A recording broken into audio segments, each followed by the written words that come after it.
How many lanes do we have? One, two, three. What's up, y'all? Welcome to another Monday night of some Pauper Talk. I'm joined with the one and only Chris from One More Game, and our special guest tonight, Sweet Drew. What's up, bud? Not much. How y'all doing? Gucci. So, we're going to talk. And that's the show. That's it. Bye. Let's just- See you later. Just saying hi. We're going to talk about two controversial things today. One of them, we're going to talk about using Moxfield tournament. What we might see coming up here, you might not be able on some 30 street tournament. The other thing to talk about is what best for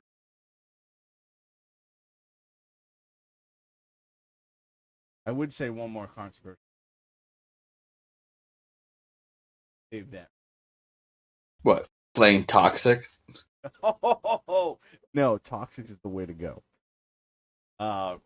So I use Moxfield pretty much on every other.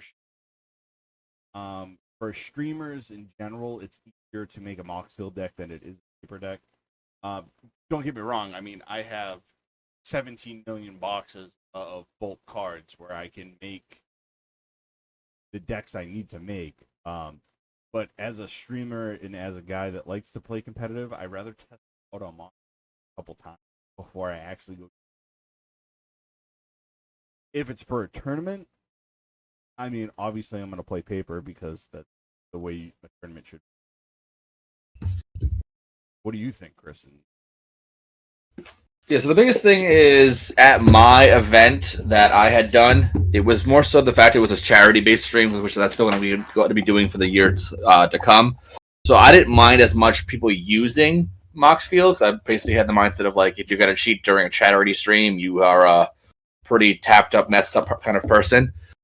In my personal thought process, I think it's no big deal, but when it comes to regular, like, if it, quote, matters for statistics or anything along those lines when it comes to a tournament or any monetary prize or anything along those lines, I'm starting to transition to the fact of, like, it's not a good idea. If you're just playing casual with some friends, like, whoop-de-doo, like, there's no real, like, win.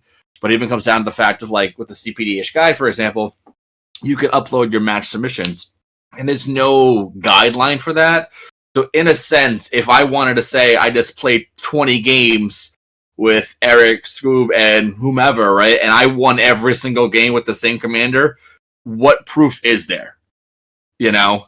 So we have to go by the mindset of, like, yeah, I'm not making this up. This is actually what it is. You know? I think that's where a lot of it comes into play of, like, the whole Moxfield thing, because it's not an easy way to directly see what on the entire board state is for what's going forth on the decks themselves. We are going to be working on, I said I'm working on as well, same with Bobby, a generalized, this is what needs to be visible on the board state of it itself. Going forward anyway. Yeah. I mean, it's a weird spot because of technology and things like that. I think now that we're finally hitting the spot, you know, you look at Sanctuary, you look at some of these other CEDH events where now the conversation is finally green-lighting proxies.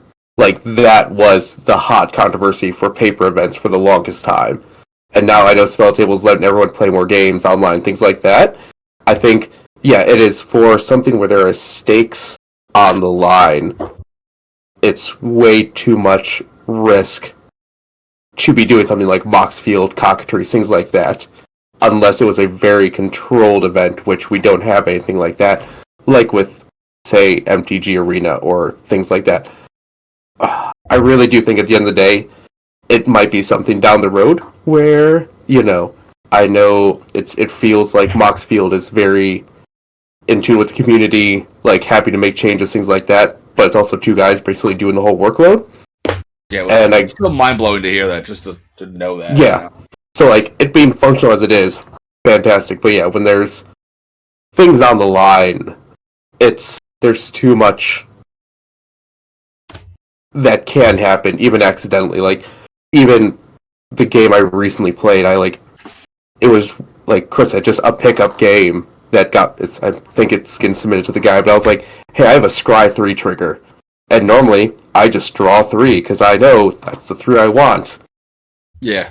But that can look real shady for anyone else, unless you know to, right-click, view the top X. Oh, I accidentally viewed 4. Oh, now there's all this other weird stuff that's happening. And like even the scrying is the best example because like I didn't know you could like click view X for a very, very long time. And I was doing what you just said. Like I would draw the 3 cards and then like, hey, I'm not actually drawing these cards, guys. Like I'm doing this. Like there's a lot of gray area with that, And like for instance, especially when I made the River Song deck, like it was so complicated because they didn't have the option to draw from the bottom of your library. So I had to click view card on bottom of the library and then put it in my hand. I'm like, sorry guys, but once I got used to it, I'm like, hey, listen, this is what's gonna have to happen.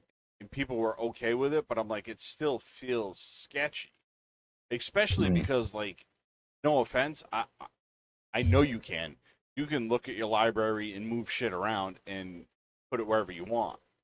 And you could have the library be open the entire time if you want, Right, you know what I mean? So it's one of those ones where it's like, okay, like I know in 3 turns that I'm gonna get my magnifying glass, or you know what I mean? Mm. Like whatever you need to do that. So it's just one of those ones where I'm like, even like obviously Chris and I stream a lot, and I'm fine with anybody using Moxfield. Because no offense, if you're gonna cheat with a casual game, like there's nothing on the line. We're here to have fun. We're here to joke around. If you're gonna cheat on a casual game where nothing means, like it doesn't bother me. Like it's cool. Like if you need to win that bad, I can tell you I've been on plenty of streams where I haven't won a single game, and it was there for the camaraderie. But that's the thing is like you also don't want to not win consistently. Like some on one back end, like say because when you're playing online, there's no like regulations of it. Say you just lost like 50 times in a row and you're PO'd, and all of a sudden you're like, I don't care. I want to get this win. I'm gonna like leave my library open. I'll readjust my board state.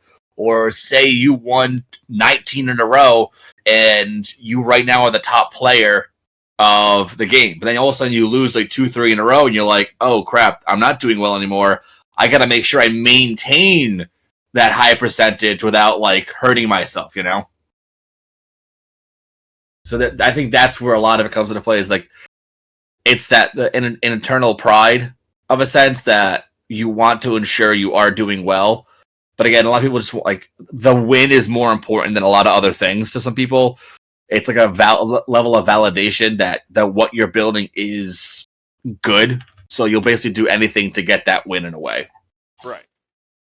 Wait, and I know talking with other competitive PDH players, like whenever Clay makes an announcement, hey, going through and uploading a bunch of games, like a bunch of them are pulling the data and seeing, all right, who's at the top of the win percent, overall win percent. And I know like I played like 3 games with Bobby, and he's smoked me all 3 times. And in fact, it was Gator who the next day was like, Scoop, you just can't keep giving these wins to Bobby. Like, he's catching up with me, man. It's not cool. But, like, I also kind of take the aspect of, I'm sure I've played enough games where someone might have been doing something shady, but doing that back in the day grinder thing, like, if there's no stakes, I'd rather take the loss and be like, alright, wow, they got the nuts. Like, I'm playing a long grindy control deck. They could have pulled it. They could have, modified something weird I didn't see. Either way, they got the nuts and I didn't play around it. I know now for next time. Great.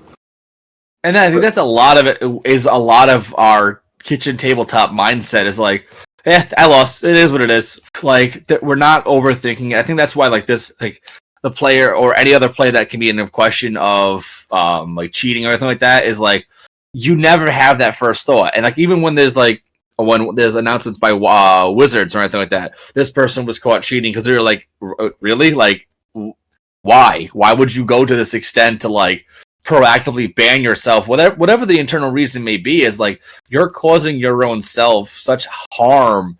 Like say for example for me, I never want to like shame myself in any sense. If I just randomly everyone call me just cheating every day, like now I'm gone and I'm banned from the community. How is that a benefit in anything? Like you're causing yourself way too much self harm rather than for what the pros and cons are, you know? Like look at the guys on the Pro Tour that have been caught and then they come back and do it again. Like, dude, you didn't learn your lesson the first time.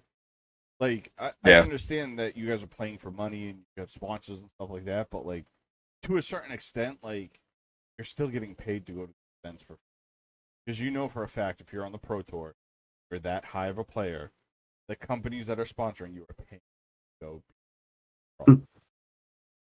That's the way I look at it. That's the way I've always looked at it. I mean, I've played sports my whole life. Like, my football coach's number one thing in high school was if you ain't cheating, you're trying.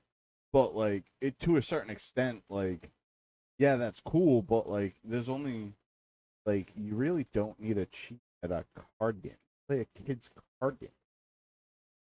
You know, to your point, like those pros that got caught, like they're the ones who, you know, were flying out to the Grand Prix or the Pro Tours and had the week-long, you know, Airbnb with their team. That's all they did was jam. Like, you got the games in. Mm-hmm. So, you already are there. Like you said, like, it's a kid's game, but you also now are getting the opportunity to play against other pros and jam those games. You shouldn't need, you know, to do the small little things you have to do to try to cheat to win. Like, yeah, you've made to that point already, yeah. You know, especially with 60 card where it's, you get like EDH, PDH, you get one shot in a round, that's it. You know, 60 card, you have a 15 card sideboard, you know, that's what your game 2 and 3 is for. Right.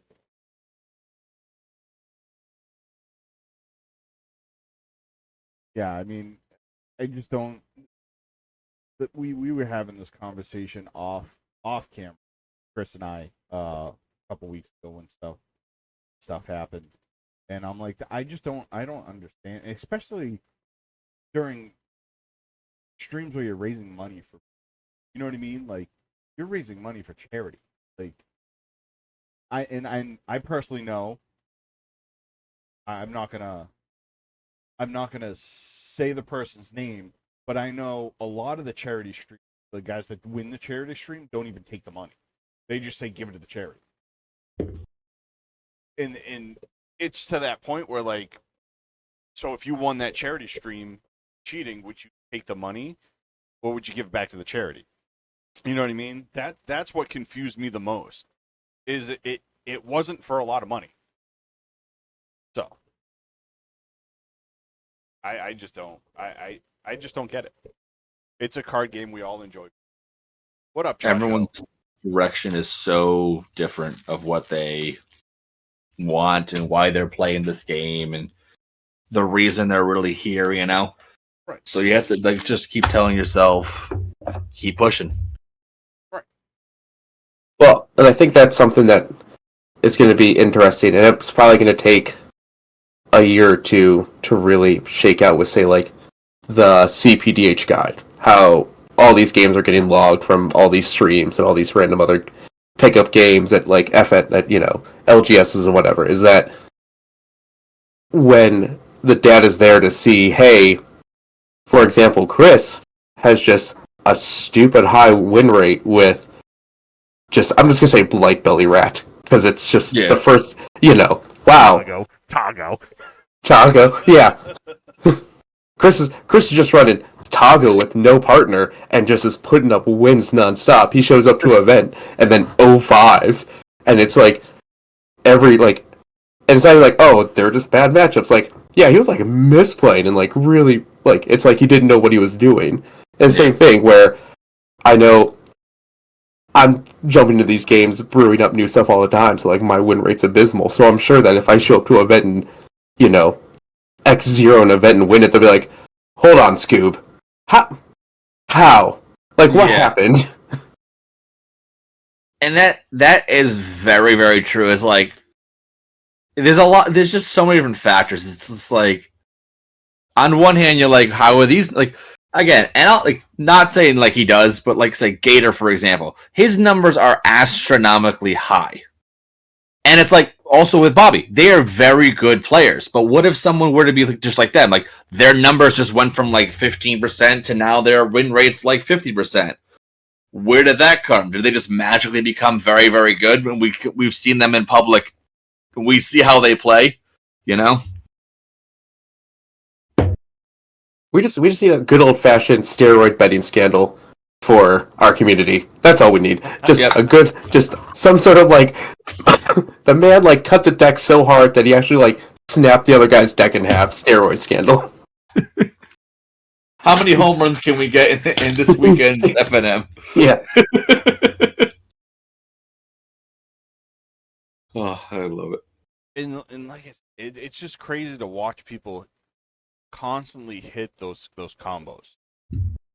Like I've played a lot of games, and especially with Chris, and the amount of time that I've seen Chris's Icky and Tago deck go off, I'm like, dude, like it's 2 colors. How the like you only can have in those 2 colors legitimately, and you don't even have any of the infinite combos in the deck.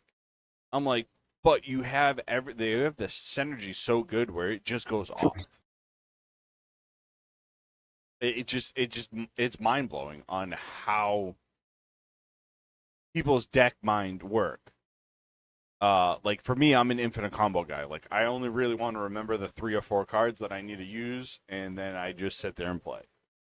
And if it's not going to happen, it's not going to happen. You know what I mean? That's the way I look at it. And I get crap for it all the time. That's one of the reasons why I play Godo so much when we sit down and play competitive. Because I'm like, I only need to remember 2 things, dude. Count to 11 and find Helm of the Host. Like, I don't have, like, my River Song deck, yeah, I have a bunch of lines in it now. But now it's like, okay, well, I have this part and I have this part. But now, like, what do I do? And even some of my green decks, like my Finn deck, I just went through it and added some infinite combos in it. But I'm like, the infinite combos that I'm going to put in it really don't matter. Like, yeah, cool infinite mana, cool infinite tokens. But, like, I can't give those infinite tokens Death Touch. I just can't. So what does it matter? You know what I mean? In 95% of the time when I play Finn, everybody's like, okay, kill him first. I'm like, okay. So it's the same thing when we sat down and we played a couple tournaments, and you get into a room and you see the Gretchen system. You're like, okay, kill them first. Like, it's just one of those things where you know which deck's going to go off in a tournament. And it just, I don't know.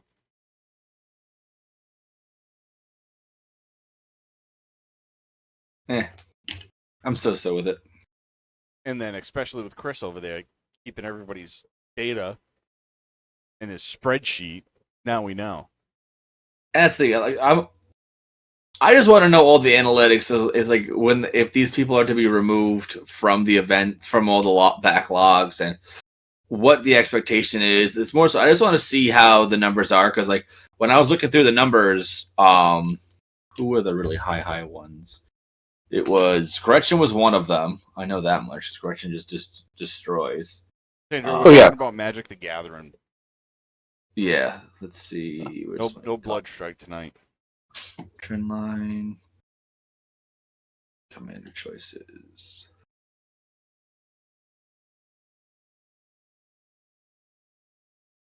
All right, so this is what my wish for 2024 is. Since it's happened so many times in previous weeks of the NFL, we're like, you know, as a Bengals fan, when like Browning had that comeback against the Vikings, all of a sudden I got hey, we're going to be randomly testing you. I need Chris to like randomly DM people. It's like, hey, I watched your stream last night and you did really well. I'm going to need you to send me a sample of your sleeves. Sample of sleeves? What? I don't. Well, how's he gonna drug test someone? You know, like whenever someone pops off in the NFL, they always just get randomly checked, hey, this is just your, PLA random test. I need you to shine a light to the card to see if it's blue core. Yeah.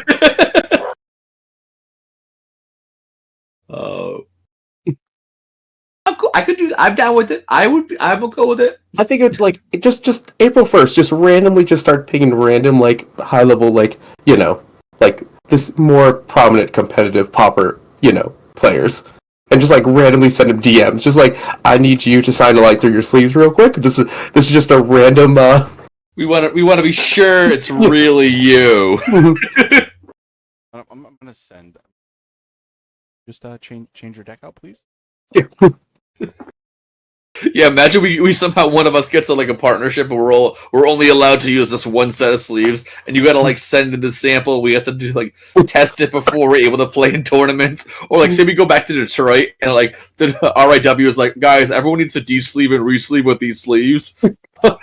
Right. All my games that I won were on Moxfield. Well, I'm gonna need you to run a quick antivirus because there's something going on in that system. Yeah, that would be beautiful. Give me a sleeve sponsor, and I'll sleeve every game. Hey Yeah. guys, I'm sleeve. Let me crack this sleeve in the pre-lobby. Let's go.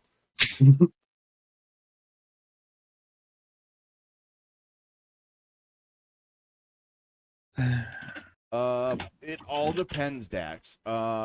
If Chris, if somebody's playing at their LGS and they want to record their Pauper game, do you want them to send you the info, or are you only doing it for the tournaments? For as of right now, we haven't had any discussion between the group itself. As if we're gonna have anyone you need to have proof of the event of the game itself, because not everyone can record. Right. There may be some talks of hey, take a picture of this to prove you actually something along those lines, or if sign some form of a waiver at when you basically when you submit this information, you're denoting that you're not lying, and if you are caught lying, then repercussions can be made. There may be something along those lines. I've been thinking about doing because we don't. Not everyone has the ability to record games. Those who can, it's gonna be awesome. I always say hey, load it up to a Twitch account because you can always save the files back for a couple of days because it saves all the recordings for a little bit. But again, it's tough to really pull that that direction, because not everyone has the ability to do so. Well, I think part of it too is Gator,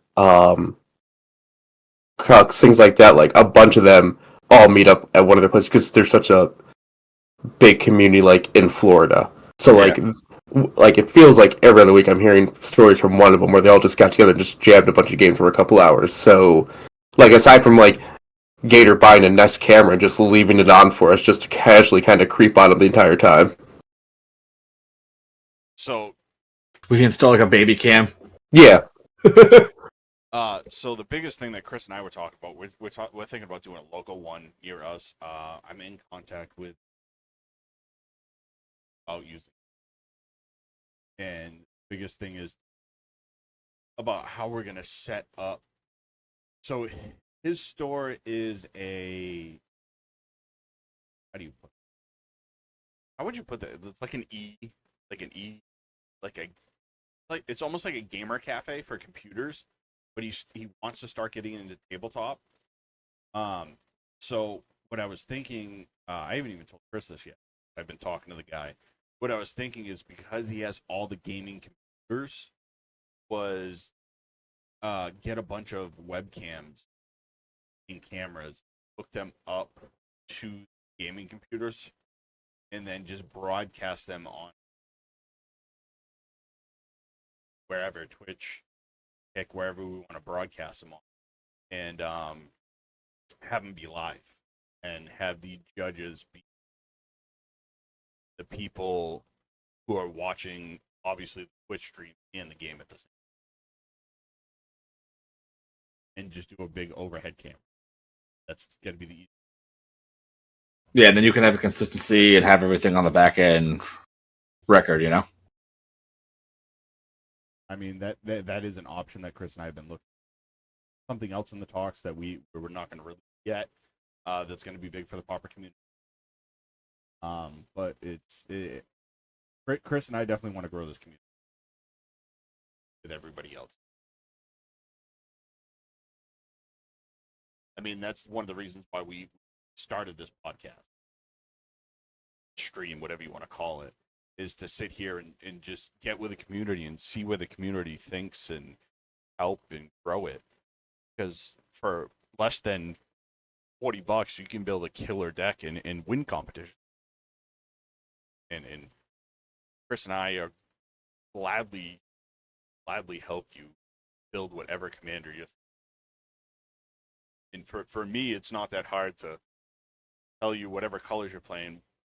If you're an infinite combo player, what to put in it to make your deck go. Like Chris gifted me my Gandalf deck, which I'm probably gonna be playing tonight. And Chris was like, I know you've been wanting to build it. There's only one infinite combo in it, and I said that's fine. And I looked through it, and I'm like, well, I'm just gonna take out a land and put this in. I'll have 2 infinite combos. Yeah, I've given away so many decks to people more in this last like month and a half. Like Hipstevius, like he's on my channel all the time. He never had a physical paper one, so I'm like, here you go, dude, have it.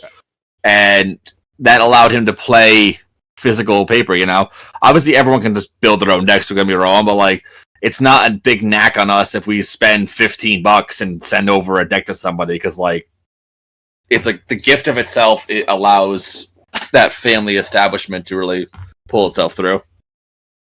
See, that's where this format gets you, is that you build your list, you go like order the cards, and then you're like, oh, I'm like $8 short of free shipping on Card Kingdom, or oh, this one seller on TCG Player, like I need like another like it's girl math. Yeah, I'm like, well, I guess I'll throw together another list just so I can get that free shipping, and then they all come in and they go, what was I building? Like, I know they're from lists, but like, why is nothing matching? Oh, because I updated already 18 times. It's so damn true. I literally ordered from a Card King the other day, and I like just ordered a boatload of yada yada, and then they came in and I go, what was I doing? I'll freeze over there. Jeez. No, it's so true. This one was those secret layers that we were talking about, Chris, and I'm like, yeah, where was I gonna put those in? I'm like, oh no, I forgot. That's how it is. It's only a few dollars more to get even more compared to per card level, and it's always the evil self that we can't contain ourselves with it. Right. So we just keep buying more.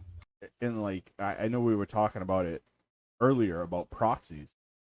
So like, one of the local game stores that throws tournaments around us, all he does is if it's any tournament he throws, the minimum of 5 proxies. Before he was doing no proxies, and I'm like, dude, you can't really like.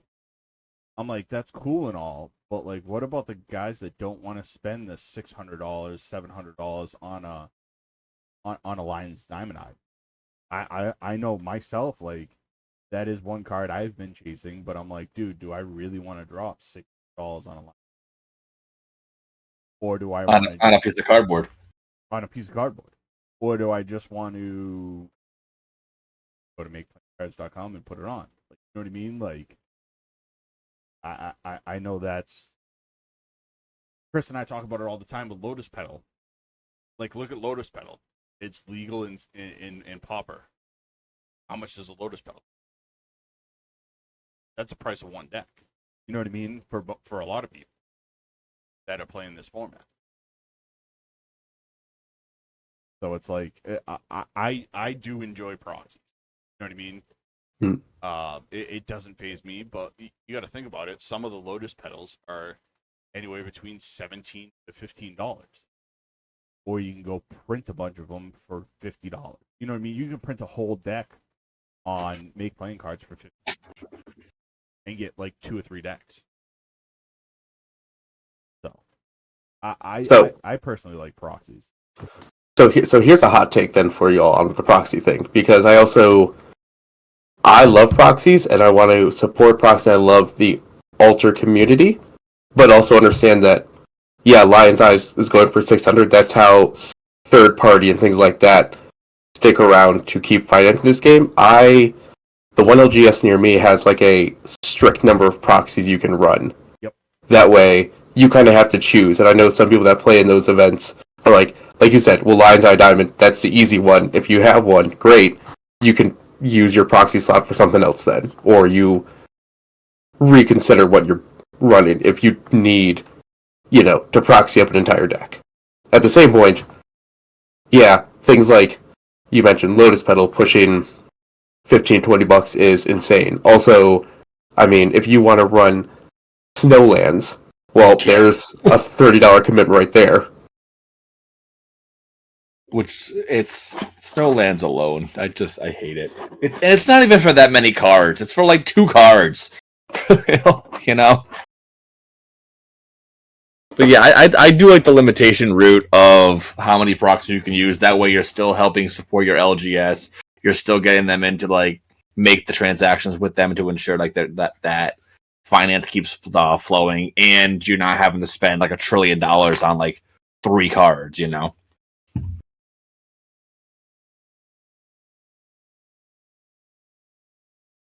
This one's it.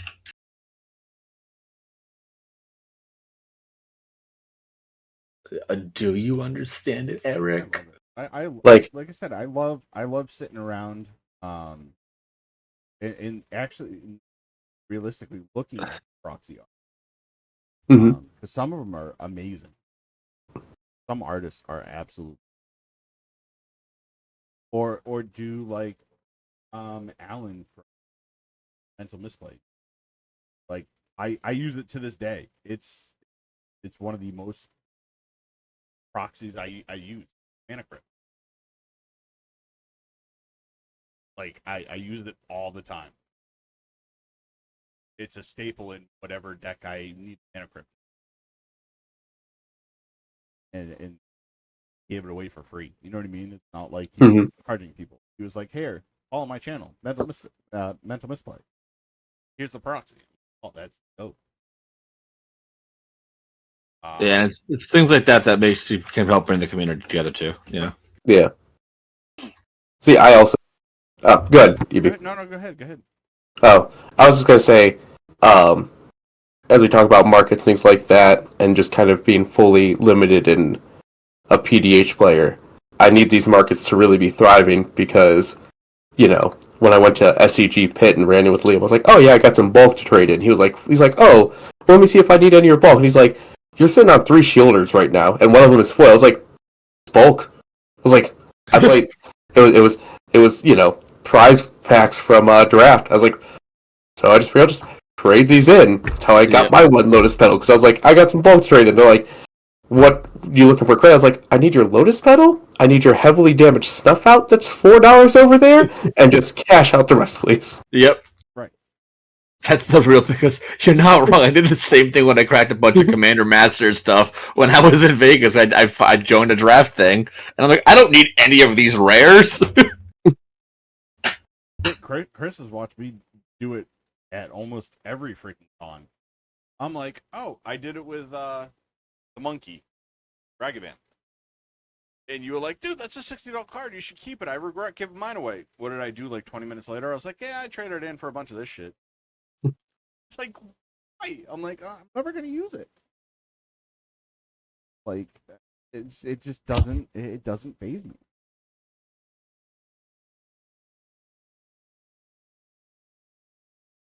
But it definitely is the difference between being a Pauper, competitive Pauper player to a CDH player. I know some CDH players would kill to have some of the cards that we trade in.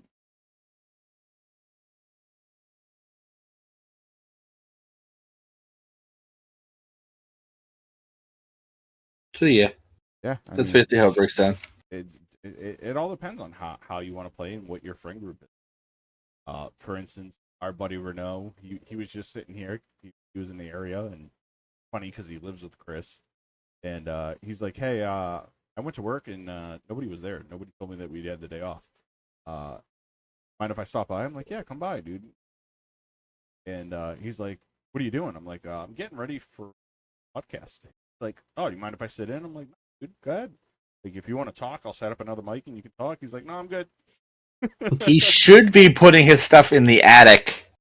He's If already he's gone. still there.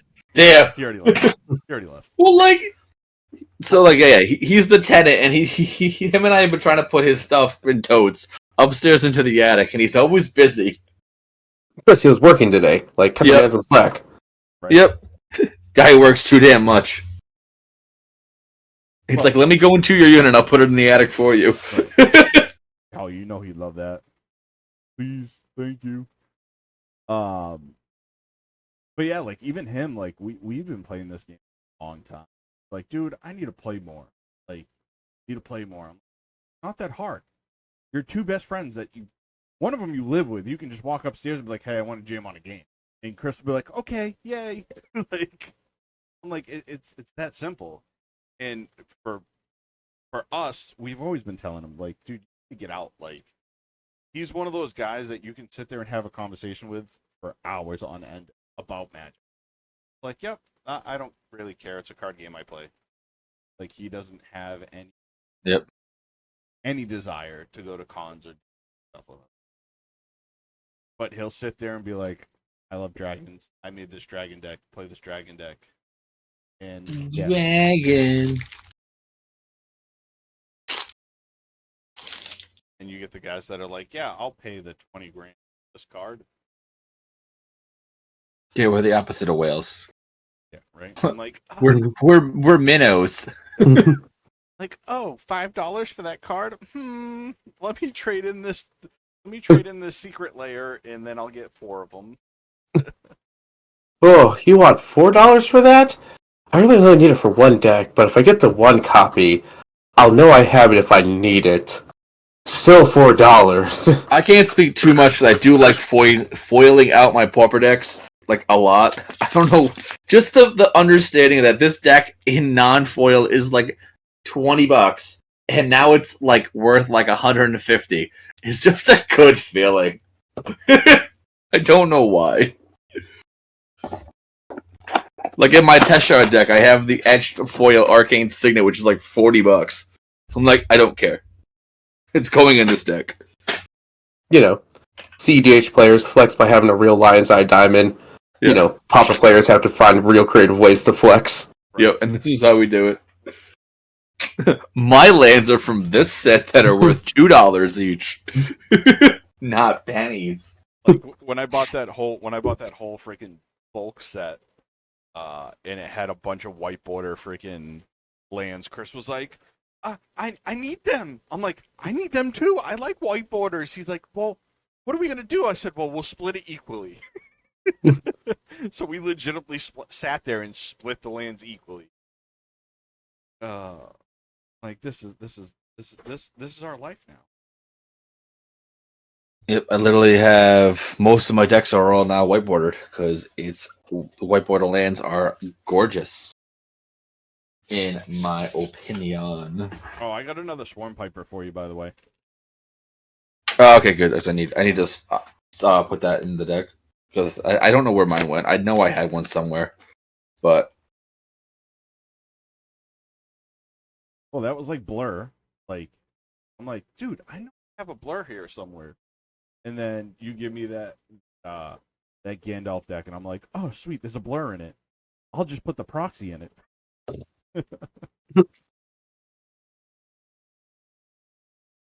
initiate value.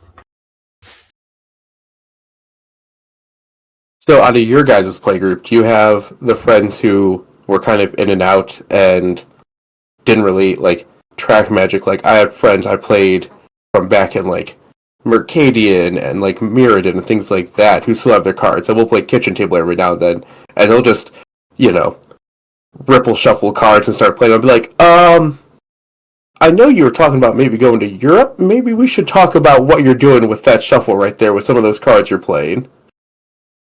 We had that with a couple people who like had kids, who basically once they had the kids, then they're like, I'll keep these in the back end, no big deal.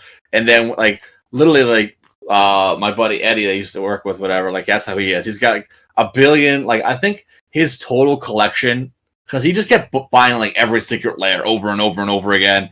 I think his full collection's worth like $80,000. But he has no. When he comes to playing, he's like, "Yeah, cool. Let me just grab some cards real quick, throw it together. Like, here's a deck I'll play with. Does the ripple, and it's here you go." And it's always mind blowing to see people like wear their direction of like that exact thing. They're huge into this, but they'll literally just power shuffle and be done with it. One of the reasons why I like Pauper. It's a $15 deck. I can ruffle shuffle it. It doesn't really bother me. My CPDH deck that's worth like $3,000, I am not ruffle shuffling. It's only money. It's only money. Well, like yesterday was hanging out with it's for New Year's. We did like a glorified play date with a couple other friends who have like kids around like my kid's age, and I was talking to one. I was like, hey, we were just kind of reminiscing about going to like PTQs. I was like, do you still have that mono black control deck? I was like, that you let me borrow for like 2 PTQs? He's like, yeah, it's under my bed. Why? He's like, do you need something? Like, I know you're big into Pauper. Like, I know I got Snuff Outs in the sideboard. I was like, you foiled out that deck, right? He goes, yeah.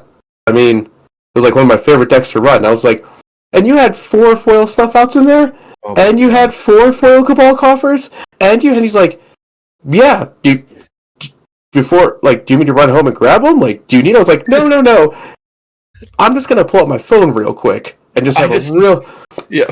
Where's your wife? I don't need her to know. Yeah, we're gonna have a quick moment. Yeah. It's always crazy like that. Like, even just simply saying PTQ, like, brings back so many memories. That's boomer magic, baby. Yeah, I would do all the different events. I remember, like, legitimately going to these PTQs and whatnot. Like, I remember there was one down in Jersey. I would drive down to Jersey in my 2-door Honda Civic or my Scion TC, parking in the garage and sleeping in overnight because I didn't want to pay for a hotel, and then waking up the next day to go play 10 hours straight of magic events and all these whatnots. And I'm like, oh my god. I miss it, but I do not miss it at the same time. Like, I joked around with some of my friends I used to do the PT grinding with. I was like, yeah, I did like RIW, and like, how was I? I was like, I am gassed. Like, I know I played Censor. I know what I was getting into. I don't know how I did not play just red deck win for like 9 or 10 rounds. What I would do. RDWs were just way easier. Just do RDW. I don't need to worry about anything. I'll just hope for the best and slam.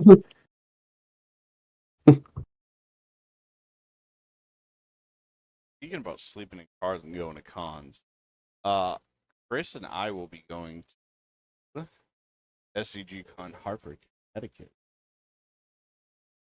Chris is going to be the second. You said you're going to be there the 4th because the Sunday, correct? Yeah. I will probably drive down the Saturday, stay for a couple hours, and then head back home. I'll probably make the trip on myself on. That's fine. One thing I do like is spend, so I don't really have to spend any money all day, and which is what every event should be. It's free to enter. Luxury? What's a luxury?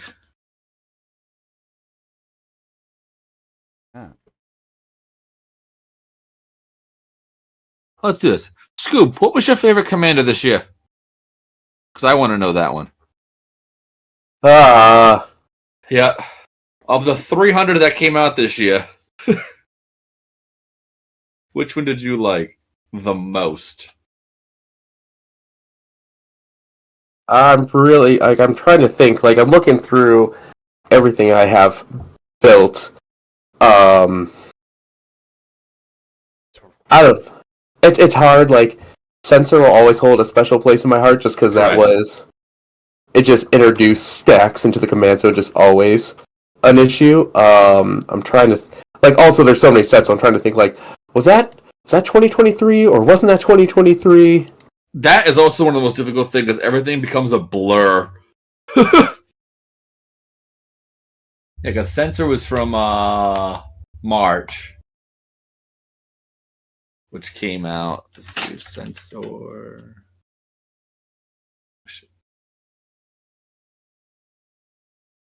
Yeah, for me personally, just while we're looking it up and whatnot, I like Greta just because Greta is food, and that's more often than not the direction of which that I want to go. He is for Phyrexian.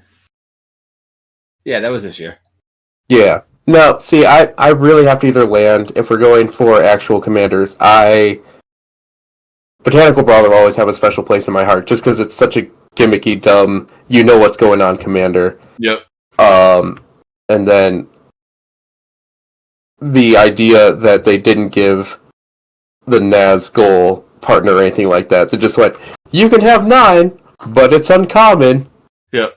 Have fun, Pauper players. Get them all. I just Here's want. Also, here's I also a $10 uncommon for no reason. Yeah, I want them to go to a tournament, and like the one rule is like, it's okay. School can play all 9 in the zone. He's the only one allowed to. It's fine. He spent all the money. I had an RC member, work with me on how to make it fair. Yeah, and that's how it breaks down. Yeah. I hate how it's so expensive. And they still are. And I'm trying to do a full master set of the Lord of the Rings, and I still need like 4 more of these stupid Nazgul. And it's like, vey. Like, what do I need here? It's insane. Just buy it. I'm gonna, at this point, I've gotten almost every single thing that I need from packs and whatnot, so I'm obviously not gonna like go spend on packs now. But for the Nazgul, I need one is $8.80, $8.83, and $8.83, and $9 and $9. Like I need 5, like because I got a couple dupes. Right. Like I don't have $453.77. Watsy, come on. Oh yeah, and here's one for you, which I think is insane. Just completely side note this thing. They have one of where is it? Side considering. The Gandalf the White, which is the tournament promo card, is $1,300. Oh, you got that. That's a mortgage payment. You're good. I wish that was my mortgage payment. My mortgage payment is not $1,300. Chris, you had a kid last year. You got that Uncle Sam tax benefit coming. There you go. I can't wait to see what I get back this year. Already I'm planning on like how am I gonna fix the house off and pay off the credit card debt we accrued this year. Like all I want to do is like how do I fix the house? So I got to finish. So if we get paid, I need to do the fence. I gotta fix downstairs. I gotta do all these different things. But maybe I'll have an extra $1,300 floating.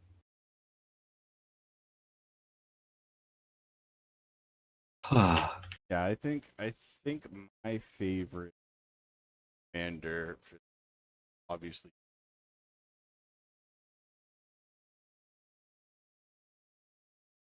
That was a fun one. Yeah. I put that deck to the side because it's getting in.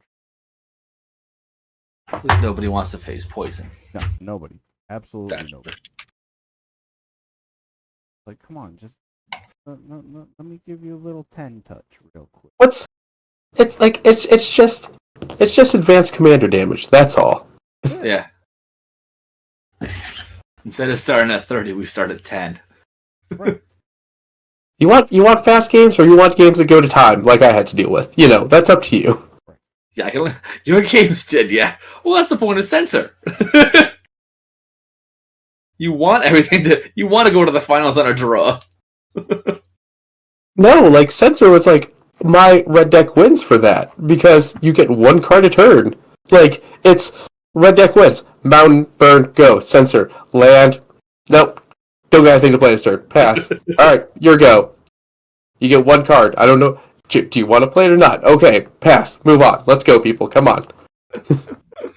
Figure it out. Except for the poor Emoti and Sphinx players. They were a little upset. Oh my god. I haven't seen a Modi in forever. Like, or even Sphinx, don't get me wrong. I've never seen a Sphinx player in like a dog's age. Like, everyone's playing this stupid TPI, Gretchen Abdel stuff. Like, come on, play some old school stuff. Like, where is... Let me go this way, alphabetical order. How many decks like did Aether play? Thanks. Alright.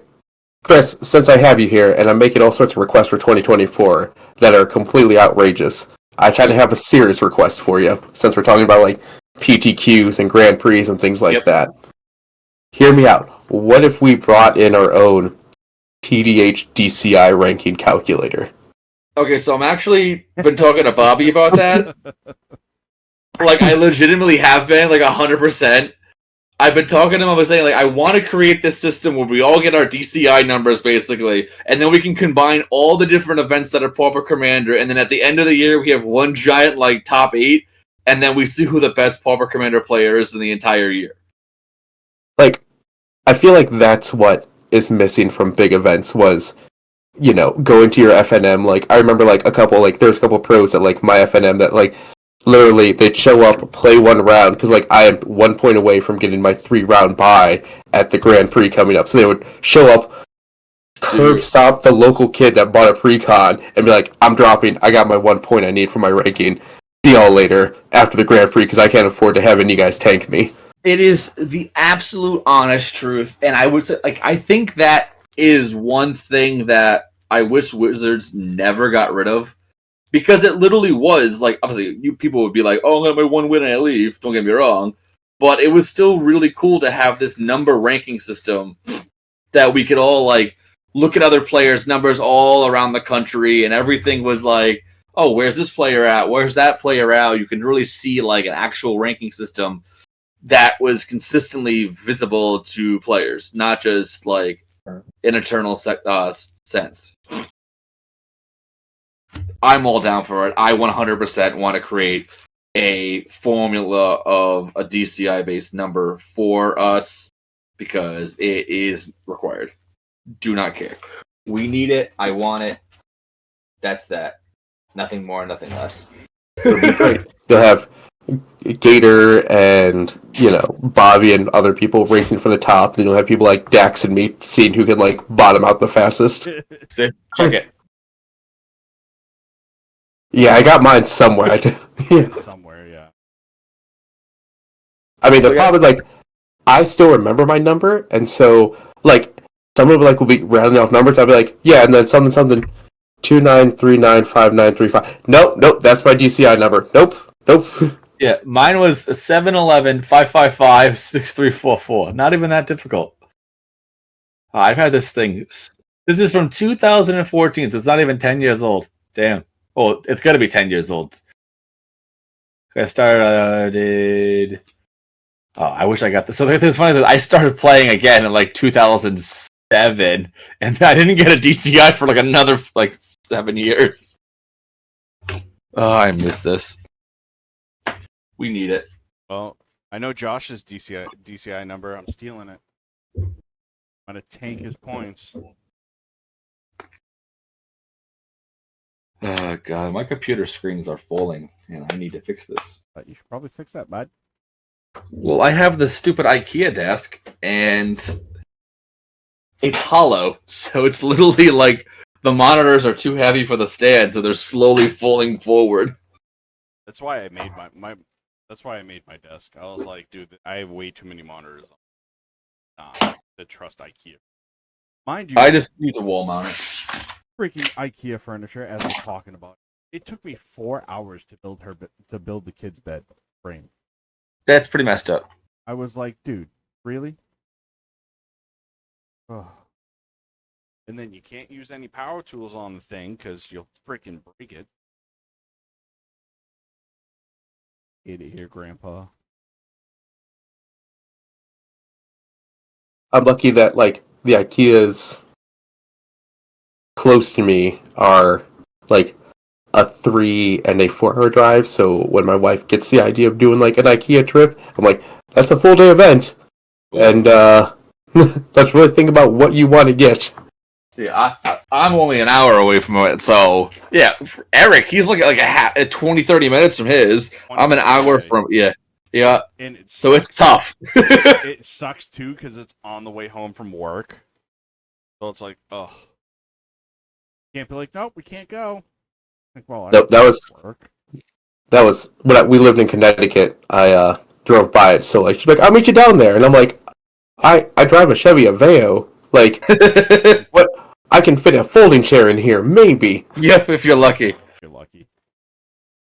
Yeah, so like for instance, we went last week right before Christmas to get the kid her new bed set, because my wife wanted a new mattress. So we had to go there, and then they had the child's bed set, but they didn't have our mattress. So they were like, "Well, the Connecticut store has one," and I'm like, "Well, we're going down to Philly, like next week. So does the Philly location have one?" They're like, "Yeah, they have 5." I was like, "Can I buy it here and pick it up there?"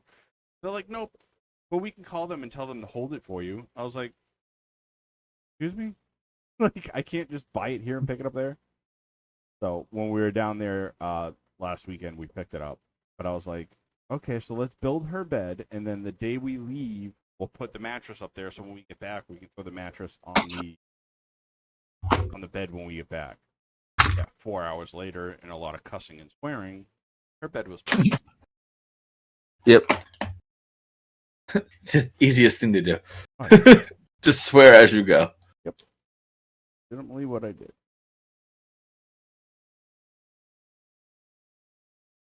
But But we probably set it up, bud. I am about to go, Dax. I am about to go stuff my face before the 9 o'clock stream.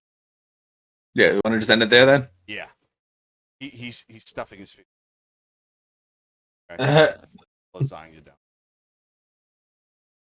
So Too damn funny. So you can there you catch these podcasts every Monday night right here at 7:30, maybe 7:45, depending on how late Chris is going to get us. Love you, bud. What am I doing? What am I doing? Chris is always on the podcast. He's pretty much the sitting co-host, regular. Then we do some deck techs. We do talk about whatever and just sit back and chill and talk about the. We love having special guests on, like Drew. So I will go around and. My name is Chris, One More Game MTG, and all the links can be found at omgmtg.com. I help people transition from EDH to Pauper Commander and basically teach them that there's a lot more creativity playing with cards that you think you're just going to throw away. Just to shout it out, we are doing I myself and also Ryan from Comic Connoisseurs and Alex from Trivial Encounters, we are doing a February 10th competitive Pauper Commander tournament. First prize is going to be $200 in cash or whatever means of ways you like to accept the money, but it's going to be $200, $15 entry, and all proceeds are going to Project Hope to help kids in need around the world. So keep an eye out for that. It is February 10th at 11 a.m. You can get the link to sign up at omgmtg.com. It's the very top link. And yourself, Drew. I am Scuba Drew Zero. I don't really have anything to push or promote. Potentially some stuff in the works, but we'll see where that comes along the line.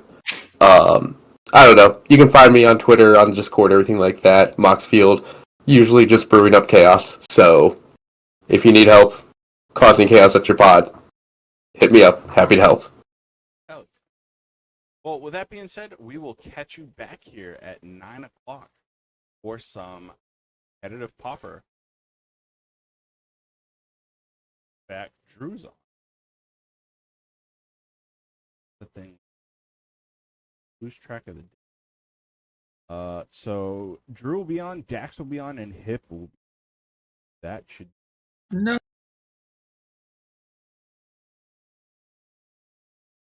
Peace.